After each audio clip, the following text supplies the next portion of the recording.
தேசிய முற்போக்கு திராவிட கழகம் தெய்வத்திரு கேப்டன் அவர்களின் அருளாசியுடன், தேமுதிக கழக பொதுச் செயலாளர் திருமதி அன்னியார் அவர்களின் நல்லாசியுடன், கரூர் புறநகர் மாவட்டம் குளித்தலை நகர கழக துணைச் செயலாளர் பி விக்னேஷ் பி அவர்களின் திருமண விழாவில் கரூர் புறநகர் மாவட்ட கழக செயலாளர் எஸ்.பி. சிவம் ராஜேந்திரன் தலைமையில் அனைத்திந்திய அண்ணா திராவிட முன்னேற்றக் கழக கரூர் மாவட்ட கழக செயலாளரும் முன்னாள் போக்குவரத்து துறை அமைச்சருமான எம்.ஆர். விஜயபாஸ்கர் அவர்கள் முன்னிலையில் திருச்சி தெற்கு மாவட்ட தேசிய முற்போக்கு திராவிட கழக செயலாளர் பி. பாரதிதாசன், திருச்சி அவர்கள் வடக்கு மாவட்ட தேமுதிக கழக செயலாளர் கே.எஸ். குமார் அவர்கள், மாவட்ட கழக அவைத்தலைவர் ஆர். ரெங்கநாதன், செயற்குழு உறுப்பினர் வடிவேல், பொதுக்குழு உறுப்பினர் கந்தசாமி, இளைஞரணி துணைச் செயலாளர் எம். விஜயகுமார், தொழிற்சங்க செயலாளர் K. Manohar, KR. Alvin, Kadavur ஒன்றிய கழக செயலாளர் புலியூர் பேரூர் கழக செயலாளர் திருமூர்த்தி, உப்படமங்கலம் பேரூர் கழக செயலாளர் வேலுச்சாமி, மாவட்ட பொறுப்பாளர் ஜெய்சங்கர், தொழிற்சங்க துணைத் தலைவர் கலையரசன், பட்டதாரி ஆசிரியர் துணைச் செயலாளர் சக்திவேல், பொறியாளர் அணி துணைச் செயலாளர் கந்தசாமி, தோகமலை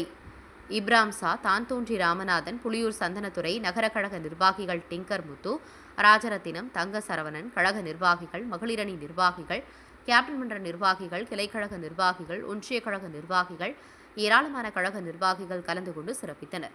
குளித்தலை செய்தியாளர் வீர தியாகராஜன்.